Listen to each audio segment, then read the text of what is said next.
Dans l'un des quartiers les plus chics de San Diego, il ne passe pas inaperçu. Ce jour-là, Donnie et son épouse Catherine sont fiers de nous montrer leur nouveau jouet.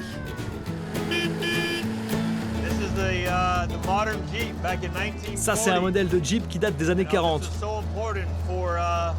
On lui doit de nombreuses victoires pendant la Deuxième Guerre mondiale. Dans le Pacifique, en Europe, en Afrique. Cette Jeep, c'est une partie de l'histoire américaine. Donnie Edwards, c'est un peu l'incarnation du rêve Made in USA. Ce fils de militaire a grandi dans une famille très modeste de Californie, avant de devenir une véritable star du championnat de foot américain. À 51 ans, il est aujourd'hui retraité et millionnaire. J'adore l'histoire. Même quand j'étais joueur de foot professionnel, dans les vestiaires, je mettais ce genre de musique de la Deuxième Guerre mondiale. Vous l'aurez compris, Donnie Edwards est un passionné. Après sa carrière, il a décidé de mettre son énergie et un peu de sa fortune au service des vétérans de la Deuxième Guerre mondiale, et notamment ceux de la bataille de Normandie.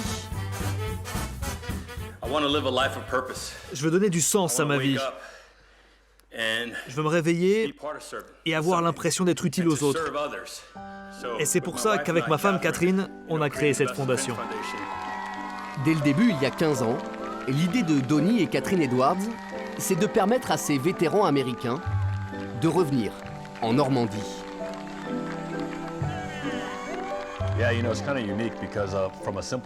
Tout part d'une simple discussion avec un vétéran de la Seconde Guerre mondiale qui me raconte qu'il a envie de retourner en Normandie, en Europe. Et je lui dis mais pourquoi pas alors? Il me dit qu'il est trop vieux, qu'il n'a pas assez d'argent pour le faire. Alors je lui demande, t'as envie d'y retourner? Il me dit, carrément. Alors j'ai dit, on va le faire. Et à côté, il y avait un autre vétéran qui me dit, mais moi aussi je veux y aller. Puis derrière, il y en a un autre qui se lève et qui dit, si tu emmènes ces deux gars-là, moi je viens avec vous.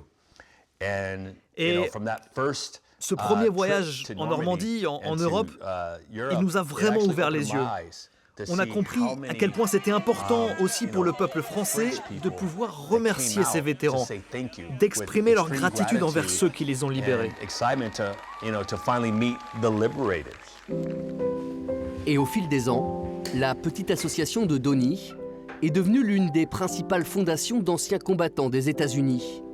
Depuis 3 ans, elle permet à des vétérans de se rendre en France dans un avion spécialement affrété pour assister aux cérémonies du 6 juin.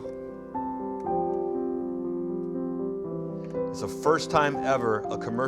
c'est la toute première fois que notre avion atterrissait en Normandie.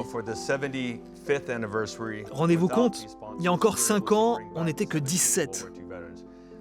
Et cette année, on va ramener 60 vétérans. On a vraiment changé de dimension. Ce voyage très médiatique est entièrement financé par des mécènes. Aux États-Unis, les multinationales aussi veulent s'associer à ce retour des vétérans centenaires en Normandie.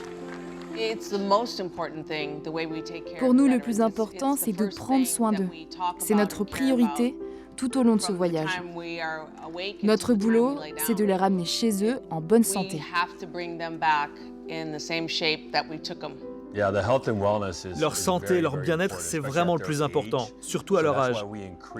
C'est pour ça que cette année encore, nous avons renforcé notre équipe médicale et le nombre de personnels soignants qui nous accompagnent. À bientôt 100 ans, Bill Baker sera l'un de ces 60 vétérans à monter dans cet avion très spécial qui va relier Atlanta à Deauville. Un retour en France très attendu par cet ancien aviateur qui a survolé les plages de Normandie il y a 80 ans, le jour du débarquement. J'ai tellement de chance.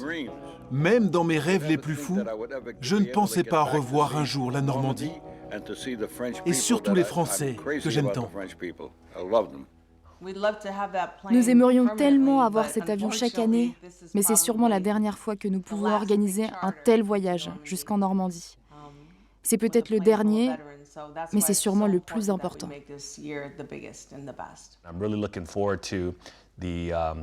J'attends avec impatience la cérémonie qui nous attend à notre arrivée à Deauville. Ça va être une vraie fête et j'en suis très fier. L'avion est attendu le 3 juin prochain, à Deauville. Allez, salut les gars, on se voit au mois de juin. Et n'oubliez pas, je veux voir le reportage.